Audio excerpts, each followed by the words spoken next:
listening to the Philanthropisms podcast with Rodri Davis.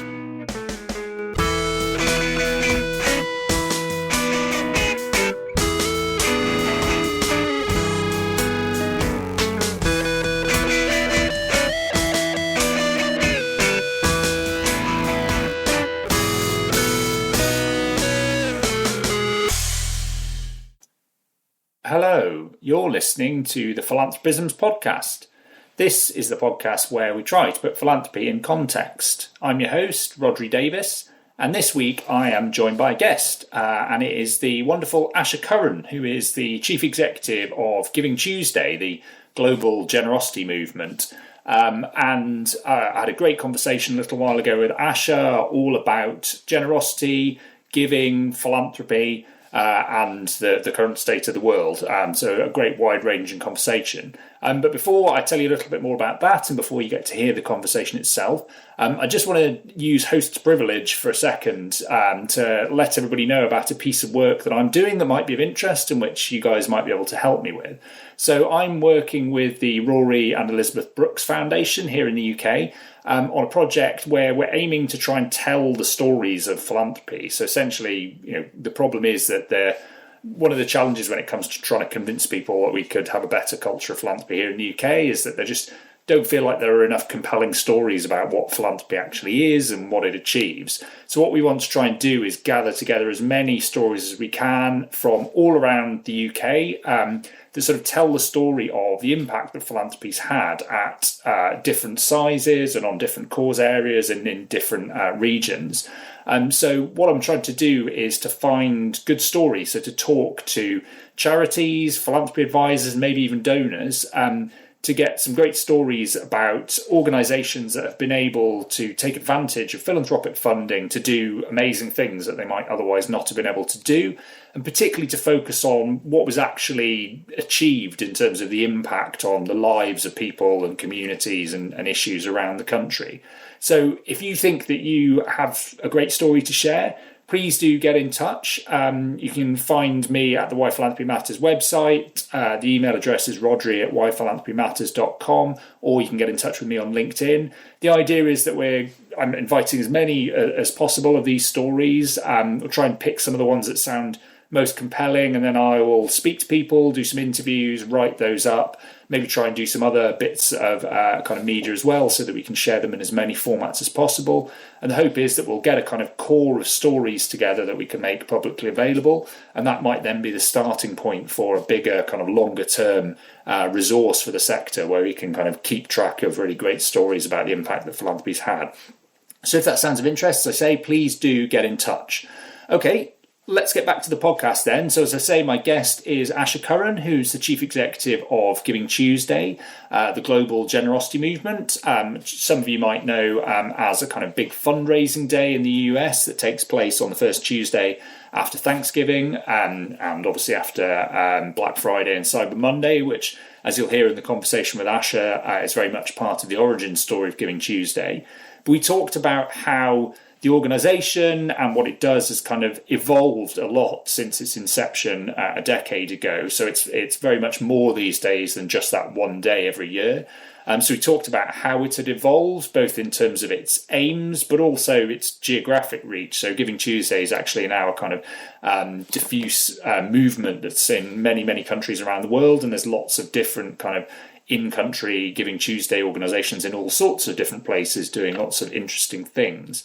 We also talked about how important the day itself, the GivingTuesday fundraising day and awareness day and campaign day is, and how that sort of fits in with some of that wider work. We talked about the role of the GivingTuesday Data Commons, which is a really interesting sort of additional string to GivingTuesday's bow. So for a few years now, it's been collecting lots of data on all different sort of aspects of giving, particularly in the US, but increasingly sort of elsewhere as well, and able to track some really interesting trends in terms of what's going on with giving. As a result, Asha and I talked a bit about the idea that we might be seeing some sort of long-term decline in giving or generosity in the US and in other places. What her thoughts were on whether that was a real phenomenon, what was underneath it. Is there a genuine decline in generosity, or is it just that generosity is taking new and different forms, and maybe we need to adapt the way that we think about it and the way that we measure it. We also talked about the particular value of emphasizing small acts of generosity and kindness and sort of everyday giving at a time, particularly when people might otherwise feel a little bit powerless in the face of some of the big challenges that are going on, and also whether it could play a role in renewing some of those bonds of sort of civic and associational life that we keep hearing have been weakened, and particularly in the context of some of the concerns about polarisation and the rise of populism at the moment.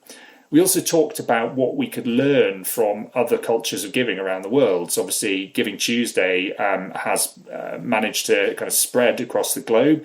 And as a result, Asha and the others at GivingTuesday kind of have a really unique ability to kind of tap into what's going on in terms of other places and how those places think about giving and the different kinds of traditions of giving they're able to draw on. And what could we learn in the US, in the UK, and in other places from some of those different cultures, and kind of what does that look like in meaningful terms? You know, is it just about tools and techniques, or is it about something deeper and more fundamental? We talk particularly about the power of collective approaches to giving, which are sort of quite common in many cultures around the world, and what we could learn from those, particularly in the work of sort of more traditional or mainstream non-profits and charities in the global north. We talked about whether mass giving movements like GivingTuesday are part of the solution, perhaps, to some of the concerns about the fact that big money philanthropy and elite philanthropy might be slightly anti-democratic because it kind of puts a lot of power in the hands of a small number of people, and whether actually movements that try to broaden the base of philanthropy are a bit of an antidote to that. And then we also talked about the wider political context and the impact that the Trump administration's attacks on philanthropy and on non-profits had on the sector in the US and on the work of GivingTuesday and what it does. And we also talked about whether there were any lessons that we could be trying to learn from what's going on, and whether there are some elements of the kind of populist critiques of philanthropy that actually there's a kernel of truth in, that we could learn something useful from in terms of non-profits moving away from particularly kind of transactional relationships or modes of operating that are quite kind of technocratic and top-down, and maybe sort of going back to the origins of philanthropy and a kind of broader idea of association and generosity. So without further ado, let's get into the conversation. It's a really great one. I hope you'll enjoy it. I certainly had a lot of fun talking to Asha, as I always do. I will be back at the end for the usual little bit of housekeeping.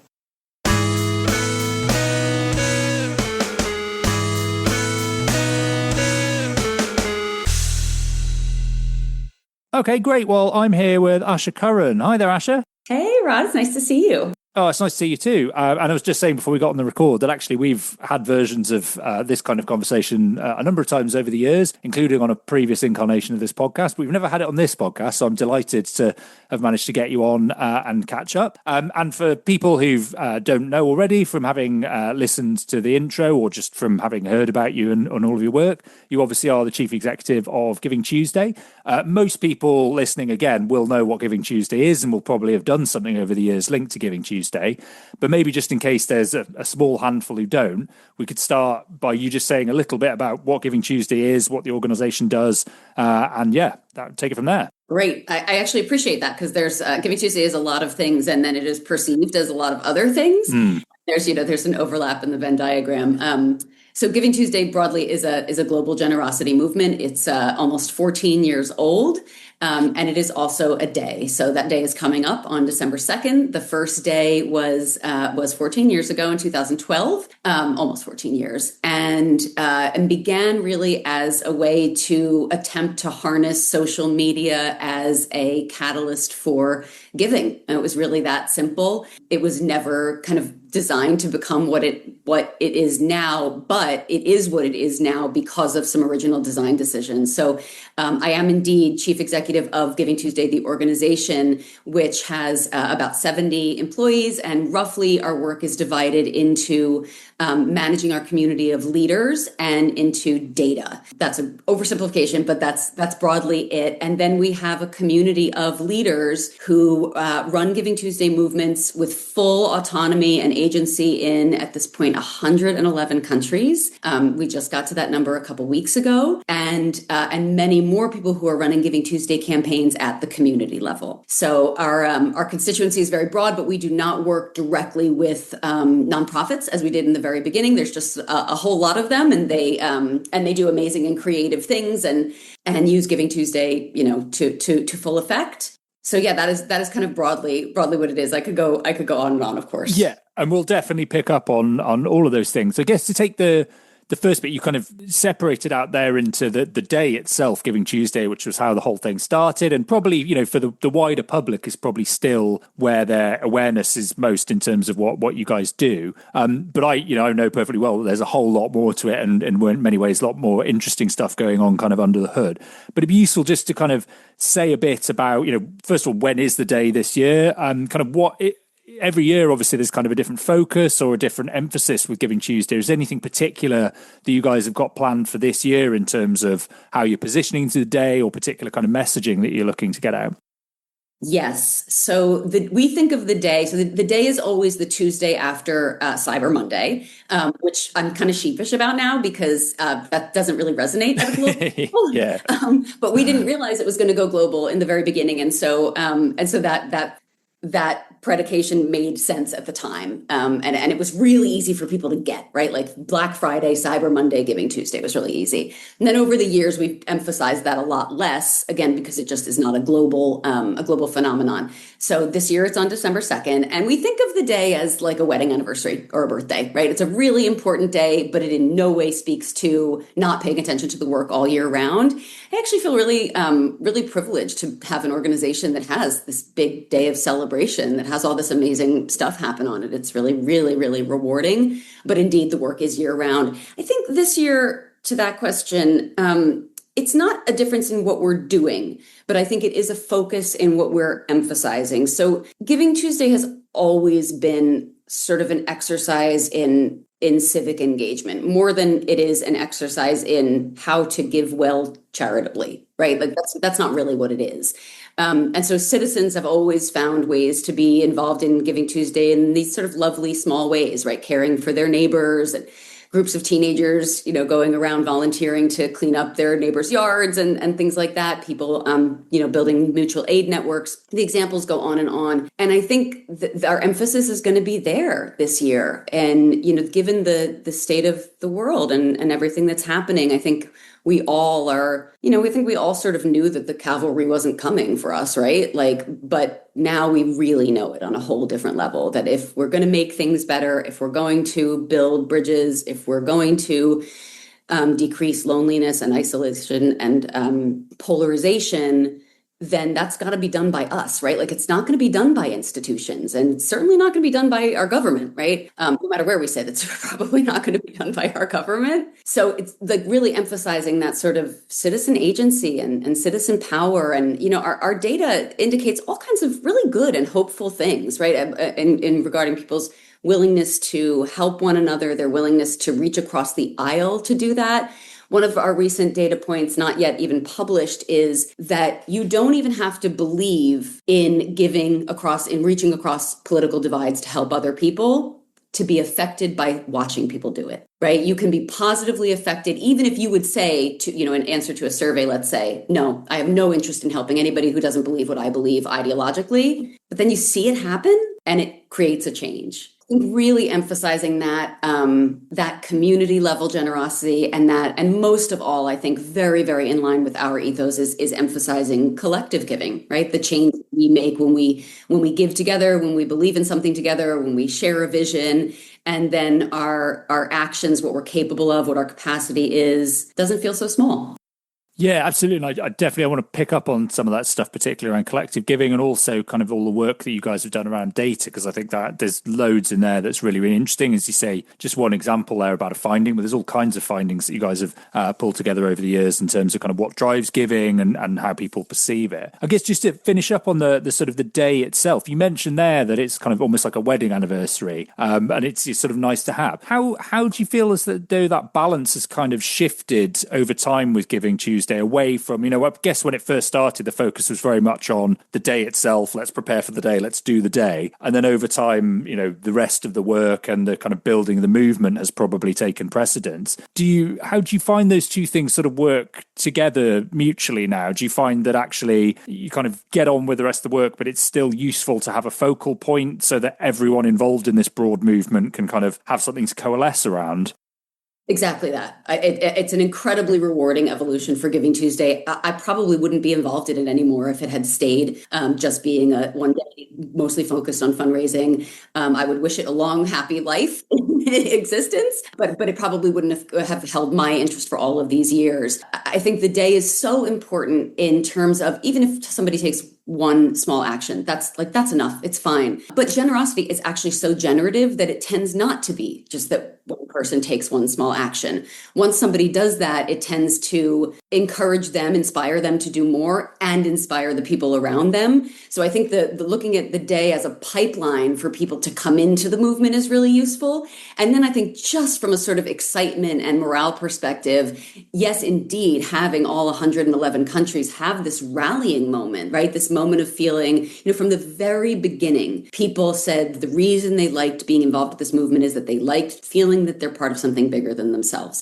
I think that's a feeling we all relate to, right? It's even a feeling that it's a psychology that leaders know about how to make people feel good in their own organizations, right? So this is just like that, but writ much larger. So it's so useful in that way. And then it is the year-round work that keeps the steady drumbeat going and leads to not just the breadth and scale of the movement, because it would be okay if that was the only thing that mattered, but it's not, right? For us, depth matters just as much. So the year-round work is what gives people the chance to really go deep into the work. On your wedding anniversary, you're not doing a lot of work on your marriage, right? You're celebrating, this is a big day. Let's celebrate everything that's happened, blah, blah. And that's it's sort of the same thing. And then you just really dig back into that day-to-day work of building a movement and building more generous cultures, which is not big fancy work, right? It's like day perspiration.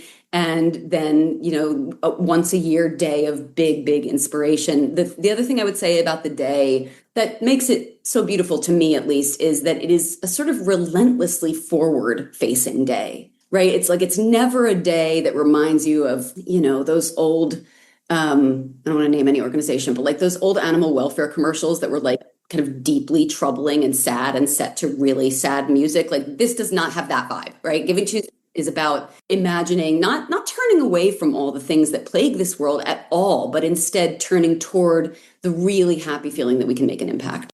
Yeah, absolutely. And it's, I guess one of the things in that is kind of, again, when it first started, there's probably quite a lot of emphasis, from outside, maybe from inside a little bit as well, on kind of measuring how much was actually given, because the focus then was just on kind of fundraising and giving in monetary terms. And as you say, as it's kind of evolved beyond that, both in the US, but also, as it's kind of moved, and expanded globally, which we'll talk about in a moment. I guess it's much more about those, kind of broader acts of kindness and generosity that aren't just about transfers of money.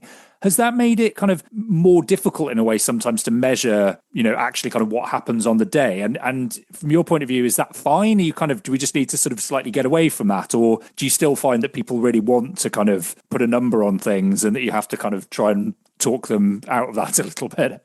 People certainly do they do, put a number on things. So let me think. I think the answer is yes. It is we have made it more difficult on ourselves to measure everything that is happening on the day or year round, and we wouldn't have it any other way. It is a good thing that so many things of so many different descriptions are happening that it's almost impossible to get our arms around the whole thing and to measure as well as we can, and to look at the process of measurement as a journey, right?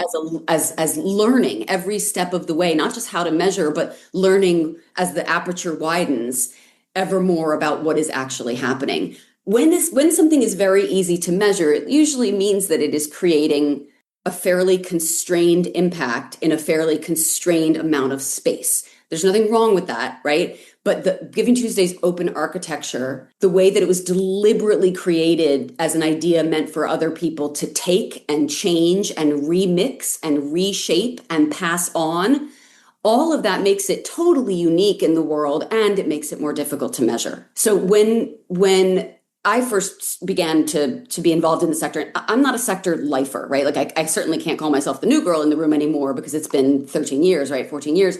But I really didn't know anything. I worked at a community center, right? I worked at a cultural and community center, and I ran different programs. And when the first Giving Tuesday happened, I thought we could just easily add up a bunch of numbers and determine how much was donated. And I was absolutely gobsmacked by the state of data in the sector. I just had to ask about 1 million people: who holds this data? Do they share it? What gets done with it, right? So the beginning of the data commons was really an effort to just understand how resources were being mobilized on Giving Tuesday. That's it. I just really everybody wanted to know that number. I wanted to know it. Our funders wanted to know it. And I think there was a lot in the beginning of sort of like, well, it's just money that would have been given on December 31st, right? It's just money that's being given earlier. All of us who were involved in it just knew that wasn't true, right? For the simple reason that so many people were saying, I was never even invited to this table before. I was never asked to give before. I was never told that my giving is powerful before, which is like exactly what the problem is, right? Like that's a huge problem.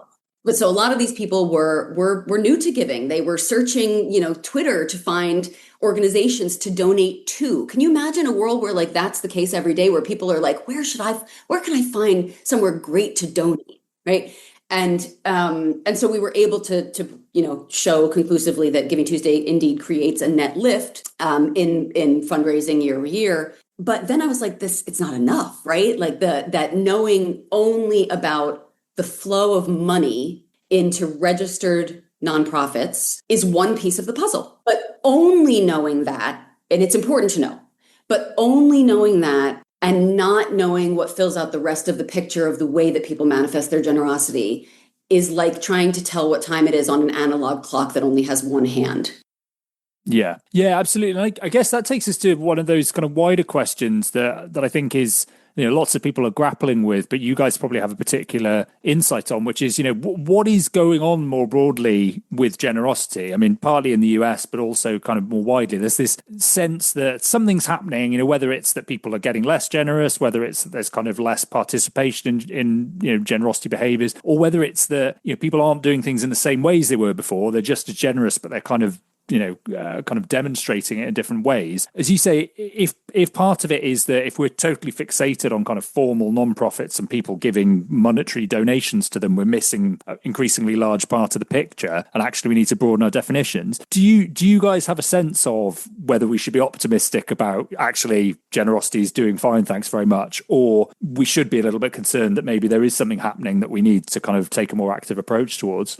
People are generous. I mean, that's one of the few hills that I would die on. Is people are innately generous, and that when we as a sector say that people are growing less generous, it's a way of not looking at our own role in what is happening with people's engagement with the sector, right? So I think there's a lot of things that we can be doing by looking at what's really working, both within the incorporated nonprofit space and outside of that space, but what could still be termed as being in the giving ecosystem or in the generosity ecosystem. There's just no evidence that people are growing less generous, none at all. Yes, they do have a lot more options in terms of ways to give, but frankly, like minimally more in terms of the vast span of ways that people could give all through human history and have, right? That we were just ignoring. So yes, there is crowdfunding now, and there's peer-to-peer giving, there's mutual aid reemerging, and all kinds of interesting things. But our data actually shows that a person who is likely to give to peer-to-peer funding, let's say to crowdfunding, is also more likely to give to a nonprofit. So it's not that people say, I have $10, right? And I'm going to give to one thing with that $10, and like then I'm not going to think about giving again. People who give generally don't think about giving like that, right? They're likely to give to whatever engages them best. So there are so many mechanisms for giving now because of hyperconnectivity, right? For one reason, and for other reasons as well. But they're not replacements for one another, right? So if we see declining donor participation, we need to look at ourselves. We need to look at what we have been doing to engage people, to tell our story, and what we haven't been doing, right? And look at the things that are really working. Just to throw out one thing that is really working is collective giving. That really works. It really speaks to people. It allows them to feel their impact in a way that is a force multiplier for what they themselves are contributing. They feel that they're contributing what the collective is contributing. So learning lessons from that and how we can appeal to people's sense of being part of, again, something that is bigger than themselves, whether that's their apartment building, their community, their world. That's something that's working that we can learn from, but we can't unless we know what that full picture looks like. And that's really the work of the data commons now. So when we look at declining donor participation, which has been happening for years and years, right? I'm not a fan of most of what is happening right now, but nor can we blame, right, all of our ills on what is happening right now. And I do see that discourse, out there. With the exception of COVID, we have been in a pattern of declining donor participation and steady state dollars, let's say, right? Sometimes up, sometimes down, but like not dramatically up or down from fewer people. So many people would look at that fact and say, if $20 billion is given to charity, who cares if that comes from 3 families, right? Or from 20 million people? Well, I care. Right, because for me, it's not only the receipt of the gift that matters. It's not only right, like we're looking at there's a nonprofit and it receives money, terrific, right? Who cares where it came from? Then you have to look at it from the perspective of the giver, right? What giving does for a person, how integral it is in their lives and in their journeys as human beings and as citizens and as members of their community. It's absolutely vital, right? And I think one thing that has happened, not the doing of any one entity, any one sector, or anything like that, but that we have enshrined giving as being transactional when it is not by nature transactional. And that has done a disservice to both the sector and to the vast, swaths of humanity out there who we would love to be engaging with us. There are whole demographics of people who are not approached enough to become involved, who are not asked. I don't like to say solicited because it's just awful. No. And it's like another one of those super transactional words that like even put in proximity to the word generosity chips away at its real meaning and its real value. But there are whole demographics of people who are not asked. And then we say, oh, well, they're not giving because they're not generous, or they're not giving because of income inequality, or they're not giving because of the state of the economy, when there's no data to show those things, right? Proportionally, it is people with less money who give more, right? And that happens when people are suffering, that happens even more, right? And people are suffering more when the economy is bad. I'm not in any way saying that income inequality is not a massive, massive problem. It is, but we cannot blame declining participation on that. Yeah. And I think that point about giving having become too transactional, I think is really important and something I've definitely heard from other people. I mean, apart from anything, historically you would kind of contrast the gift relationship with a transactional relationship. So the idea that the two have sort of become the same is really, really weird. And you can kind of understand why organizations over time, as they're kind of competing for resources, have ended up doing that. I guess it'd be really interesting to get your thoughts on you said a little bit about it there, but what, some of the solutions are. If there are these other ways of doing this that kind of maybe return more to the unique nature of the gift and to giving people more genuine opportunities to participate rather than kind of being, kept at arm's length and being seen as kind of having a wholly transactional relationship and to do things collectively, are there kind of relatively easy things that mainstream nonprofits in particular could kind of learn from other organizations that are doing quite well in engaging people? That seems like such a straightforward question, but in my mind, it's actually quite a complicated one. Now, there are people who are very close to the Giving Tuesday world who are brilliant on this subject, right? The people who work at giving platforms, people who are consultants, who are incredibly forward thinking in their ideas and creativity and really understand that giving needs to be become more transformational and less transactional in character. And those people are very worth following and very worth listening to, and they have a million great ideas. And I think we have many things that have come out of the data commons that also answer that question. Lots of strategic recommendations for nonprofits. I would also answer it, though, in a different way by saying the whole system needs to change. Making minor tweaks to how we tell fundraisers to fundraise is just slapping a Band-Aid right on it. In reality, this system works as it is designed to work. Competition between nonprofits is a feature, not a bug, right? The power dynamics that we find within philanthropy are features. Like, this is a system that was designed and it is working as it was intended to work. So when sure, one of the answers I could give to that question is nonprofits should reach out and beyond their own walls and break down silos and collaborate with mission aligned organizations, right? Tell a story about your mission, not your brand. Leave your logos and your egos at the door and create a creative, transformational, experimental, amazing campaign. All of those things, right? And they are really true. But I think there are bigger, more fundamental questions.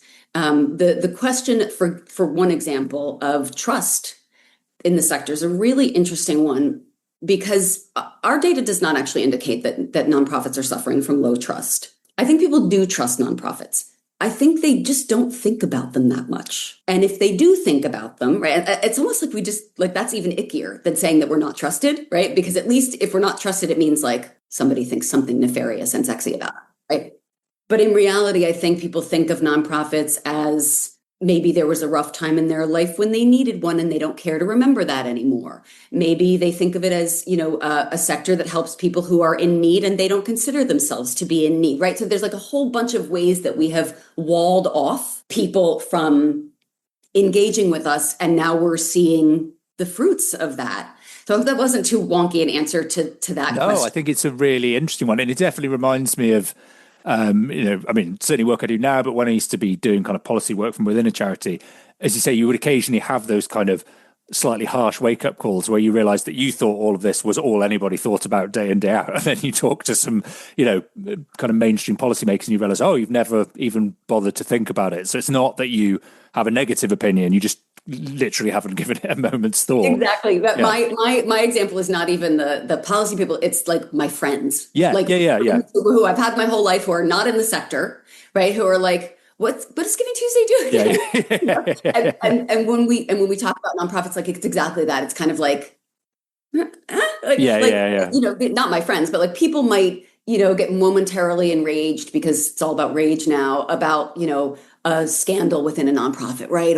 Or a big nonprofit CEO makes too much money, blah, blah, blah, blah, blah, right? But I wouldn't say that's like an indicator of like really seriously lower trust. In fact, one of the most fascinating data points that we've uncovered in the last couple of years is that when nonprofits are in the news for a bad reason, people tend to give more to nonprofits. Right. So just having the reminder that nonprofits exist, even if the vehicle is there's the scandal, somebody was appropriating money or whatever else it might be, then it's on people's minds. Right. And then their innate sense of generosity does kick in. And I love that. Like, I find that our data work is so awesome because it usually yields really hopeful and optimistic findings when they're like at the person level. What motivates a person, what a person wants to do in their daily life, how much they value acts of kindness, how much they value being cared for by the people around them.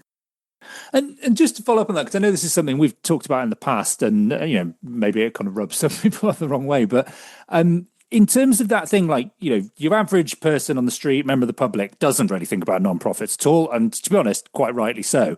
Is part of the problem that the nonprofit world itself has just become so caught up in our own ways of even the word nonprofit and talking about it as a sector and all of this stuff doesn't make any sense to anybody else, and it's probably quite off-putting. So actually, is it partly about acknowledging that no real person in the real world is ever going to engage with it in those terms, and just trying to kind of go work with the world as it is and to talk to people about things in a way that might actually cut through to them? Yes, absolutely. Yes. Like, I couldn't even say it as well as you just did. I read an interesting piece lately. I'm good at remembering these phrases from pieces I read, terrible at remembering who wrote them because I want to offer an attribution to them. But somebody wrote recently that nonprofits are perceived more as vendors of the state, right? Than as, organizations that are doing profoundly important and heartwarming work on the ground, which of course they are, right? But I think anything that is seen as a sector of the economy is going to have, people might default to thinking of it in that way. And I think that our sector has fed that narrative, right? I mean, just speaking from a US perspective, we made giving the thing you think about on December 31st, the last day of the year, right?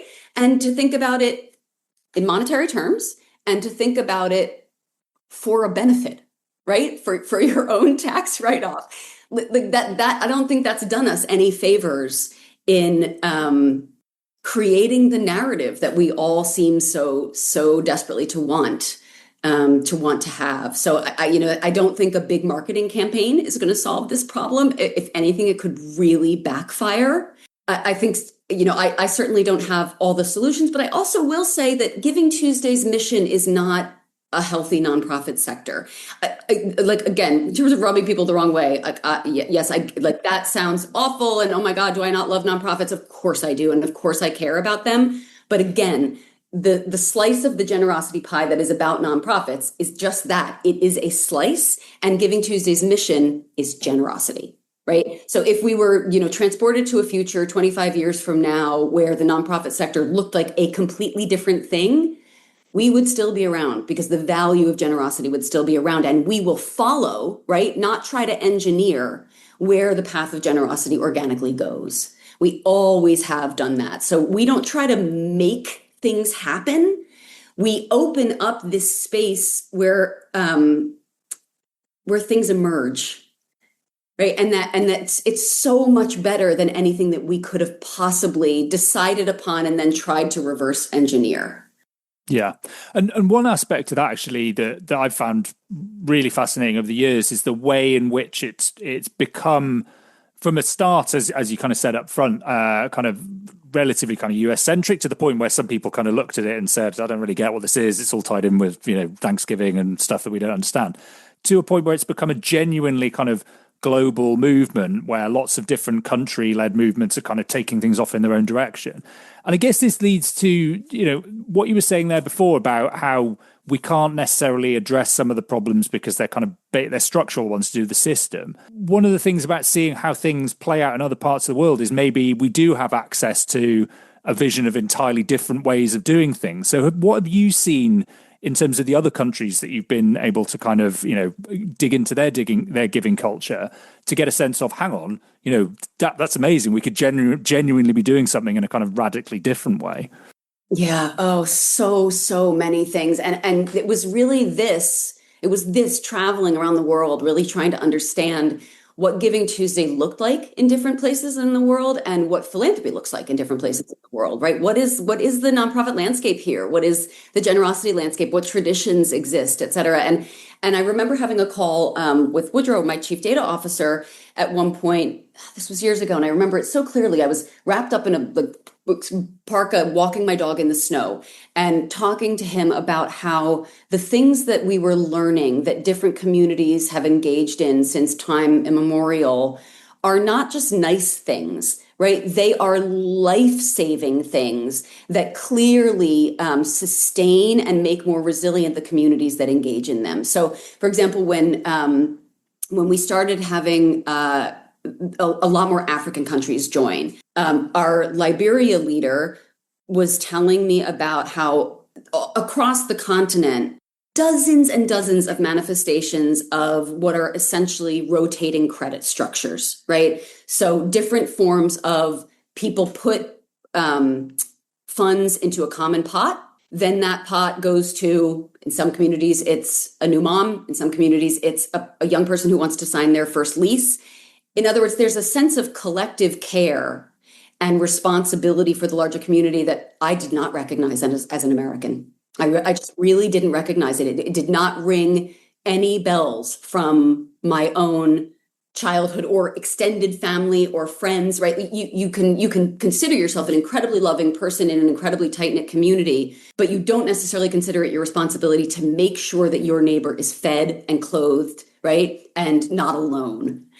And that is true in many other places of the world, right? And that's something that we have nodded to in this very dismissive way. And normally, when we even nod to it, it's under the category of informal giving, which again, like, is a very dismissive phrase that is has meant to sort of encapsulate, like, here's monetary giving to nonprofits and kind of here's everything else, yeah. right? But when in reality, when people look at their everyday lives, what makes us feel safe, what makes us feel belonging, what makes us feel cared for, you're just never going to find a gift to a nonprofit being on the top of that list, right? It's going to be all about your day-to-day experience, how you treat others, how you are treated by others. It just doesn't get more simple than that. And what's really remarkable about those traditions that I'm mentioning, and they just take so many different forms in Latin America and Asia, in Africa, and then there are places that are, that sort of tend toward the very transactional, just like the US does. But those things are not in any way sort of throwaway actions. They are highly organized and structured. And to me, that's a fascinating thing, because informal giving, I don't even know what that calls to mind for me. It calls to mind like somebody kind of tossing a bill at a person on the street, right? Like that's informal. Even that kind of giving, right, is incredibly important to know and understand how that works. And there are parts of the world where that's the main form of giving. And we consider that highly problematic, rather than thinking, wow, a culture where if you pass somebody on the street, it's your responsibility, it's your moral responsibility to find a way to help them in some small way. Like that's a problem, right? Because it doesn't involve incorporated organizations. Instead of saying like, that means that there's a very generous foundation to this culture. I'm not even thinking of a specific culture here, like just the name as a placeholder. Let's try to build more formalized structures on top of that, right? And really understand what engages people in this culture and what speaks to them, and how they communicate with one another, et cetera, et cetera. So that's been like life-changing for me to experience that kind of giving that happens in other places. And even just the generosity that I've experienced traveling to those places, the way that people use food, right? The way that people use meals and drink and food to welcome you, to feel proud of where they live, and how generosity shows up there, and in all of these really small ways. And what do you think in terms of like in the US or the UK or whatever collective term, global north, or, none of them are unproblematic, but sort of the bit of the world that doesn't currently have some of those kind of traditions of giving necessarily, how do we actually go about kind of learning something meaningful from that? Because my worry would be, in a way, that we kind of look at these things and people become aware of some of these different, more kind of mutually based or horizontal cultures of giving elsewhere in the world. And then people go, cool, and then just try and come up with a social innovation lab or something to kind of implement it within the frameworks that we have. Could you see any of that working? Or is there a danger that if you try and kind of take that stuff in isolation from a different context without actually appreciating what is fundamentally different about it, it's never going to work? And that actually the lessons that we take have to be much deeper ones about, as you were saying, the kind of fundamental value of generosity, the different forms it can take, the importance of kind of individual acts of kindness and responsibility.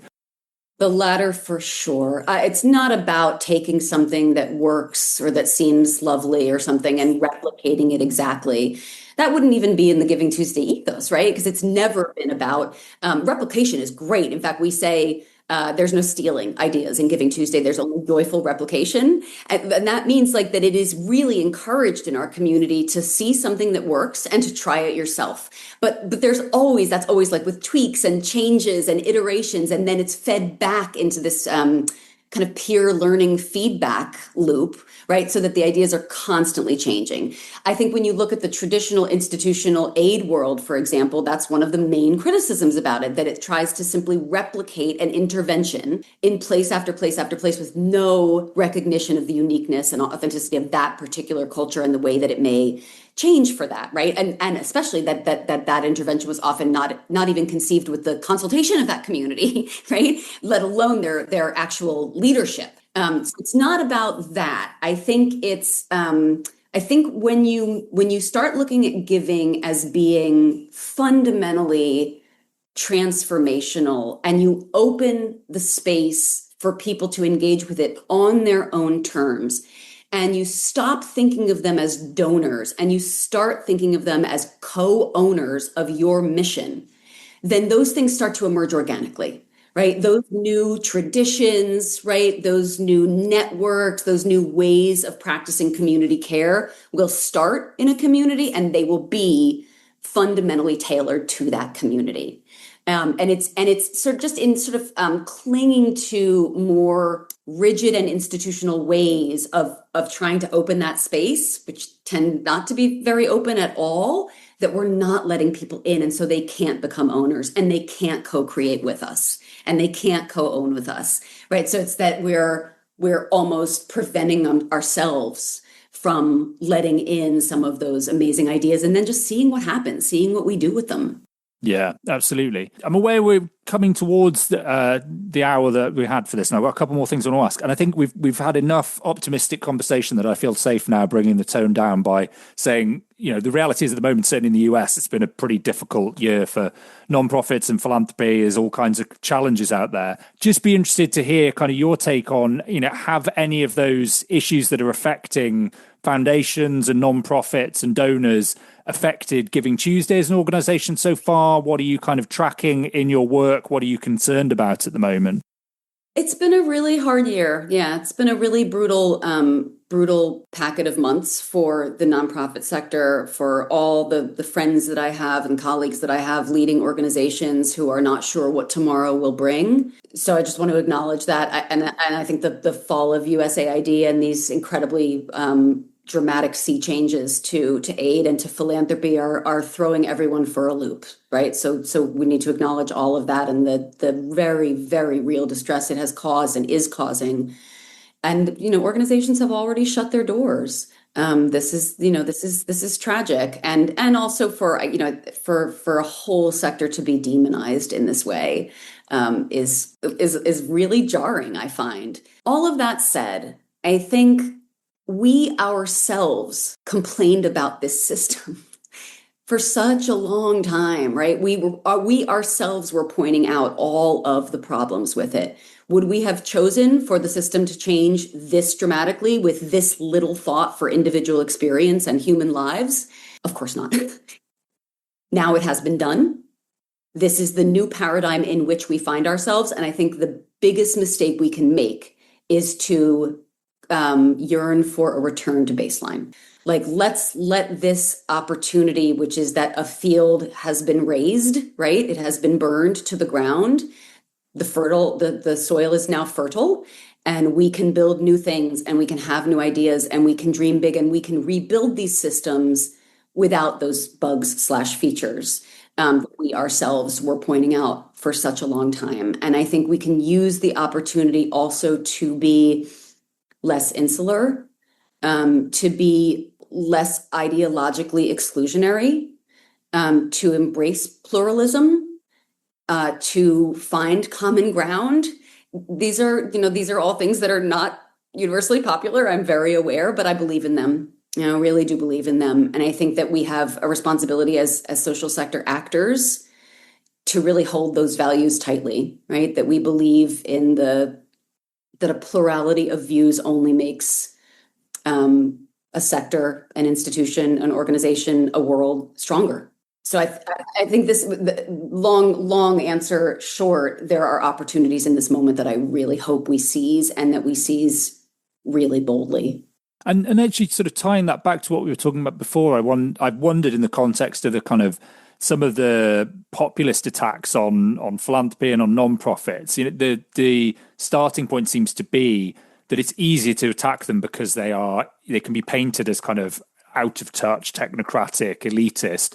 And maybe that goes to that idea that they are, there's a level of formalization and sort of transactionalism in their relationships with donors and supporters that's meant that actually it's easy for people to come from the outside and make those claims, and nobody's going to stand up and defend those organizations. And maybe it's not to say that the attacks are entirely right, but maybe in kind of working out how to respond, part of it needs to be to see the kernel of truth in it as well, which is, okay, maybe it's overblown and polemic, but there is something there that they've latched onto that clearly kind of resonates, and maybe we should learn something from that. That's it. I mean, the most dangerous rhetoric, accusation, idea is one that contains that germ of truth, and then that a whole bunch of polemic, right, ideological stuff is built around.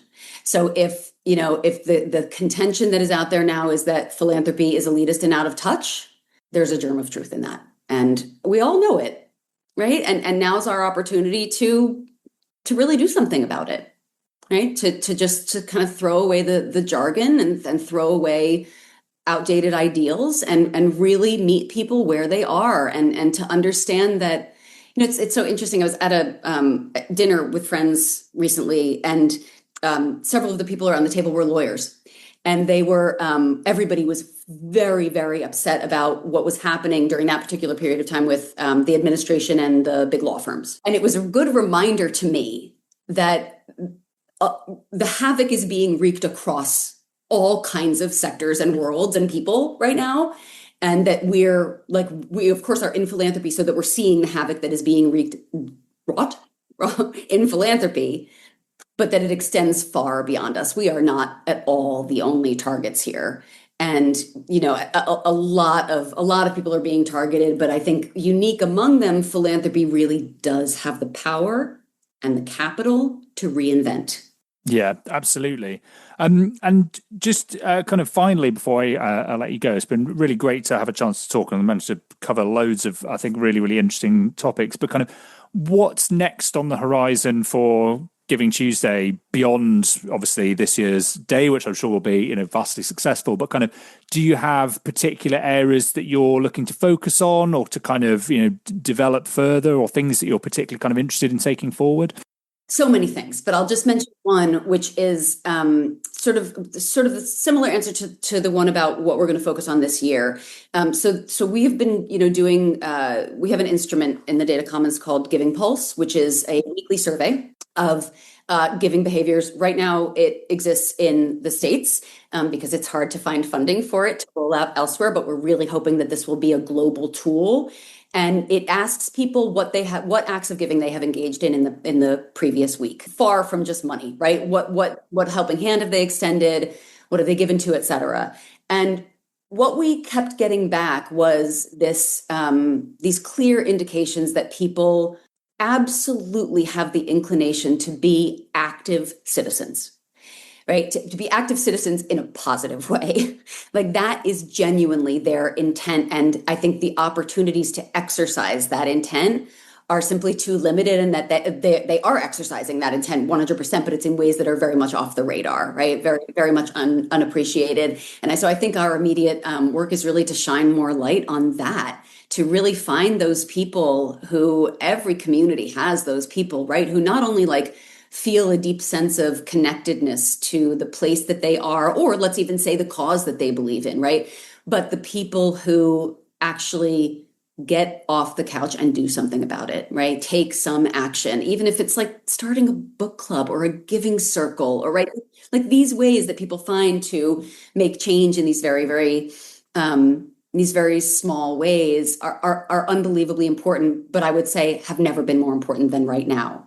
Right. And that again, the one thing that philanthropy simply has not done is invest in community level giving.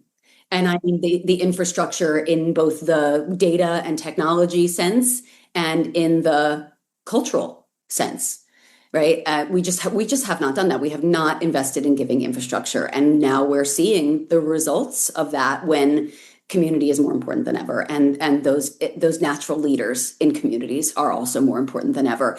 Our community campaigns in the States raise 90% more money on Giving Tuesday than in communities without community campaigns. So just from a financial perspective, it makes sense for every county in America to have a giving campaign.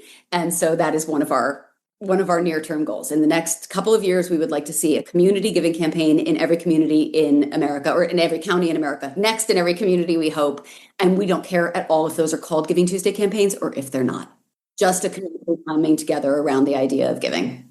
Amazing, yeah. And certainly the optimist in me definitely thinks, and it's kind of gut feeling more than anything else, that the barrier to a lot of people actually doing that something is relatively small. It's just that people, maybe they don't quite know how to do that first thing, or they don't have the experience that allows them. So if it's that bit's made easier for them, the floodgates kind of open, and then people are fully invested. So I think anything that you can do to kind of build that infrastructure at that level of community so that people can easily get engaged, I think people will respond to that. So they always do, right? They always do. And I think you're right. It can feel, there can be a barrier to thinking, oh, what is this thing that I can do? And will it make any difference? But to be fair, who could blame people for thinking that, right? Or, especially in the US, our attention, our love for the big and dramatic, right? For the giving away of millions and millions or billions and billions of dollars has solidified the word philanthropy as belonging to, right, the ultra high net worth, right, or the philanthropic elite. So we have done our part in sending the message that, like, oh, you're a little book club. Come on. Like, that's not gonna say, right? Like baking that lasagna for your neighbor, right? Like volunteering at the community center, like super cute, right? But like, we're not looking to you to make any sweeping societal changes, when in reality, systems are made up of people, right? When you change people and you change their behaviors, you change the norms, you are changing systems from the grassroots up, and that's the only way that ever lasts. Brilliant. Well, I feel more optimistic than I have for ages. So if nothing else, that conversation has achieved that. But it's absolutely great to have a chance to chat to you, Asha. I'll put links in the show notes to places where people can find more information on this year's Giving Tuesday, on the Data Commons, all of the work that you guys do, and links to sort of other things that they might be interested in. Just remains to say thanks ever so much for finding time to come on the podcast. Wish you all the best with this year's Giving Tuesday. Be keeping a watch on it, and with everything in the future. Thank you, Roger. It's always such a pleasure.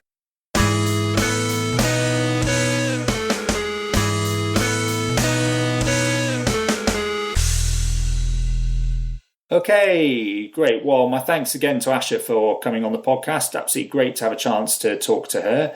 I'll put links in the show notes to places where you can find information on some of the things we're talking about, particularly on what's going on with Giving Tuesday this year, which in a rare case of actually timing an episode of the podcast properly, this one I know is going out just before, a couple of weeks before Thanksgiving and then Giving Tuesday. So still plenty of opportunities to get involved if you've been inspired this year, but also loads of things to find out about the work of Giving Tuesday and the Giving Tuesday Data Commons. I'll also put some links to some things that I've written that might be of relevance and interest. If you're interested more broadly in any issues around philanthropy and civil society, do check out the website at whyphilanthropymatters.com. Lots of articles there, guides to kind of topics and trends in philanthropy, all the back issues of this podcast, lots of little news updates and that sort of thing. If you're interested in getting other updates on philanthropy, do follow me on social media. You can find me on LinkedIn, best place usually, a little bit on Blue Sky. And as I say, if you connect with me on Blue Sky and convince me that it's worth spending more of my time on there, I'm sure I can have my arm twisted. Other than that, if you enjoyed the podcast, do tell people about it, friends, colleagues, enemies, if you think that's more appropriate. But I know personal recommendation goes a long way. If you've got the time as well, and you could leave us a nice review wherever you get your podcasts, that helps bump us up the algorithm. Other than that, I will see you next time. Bye!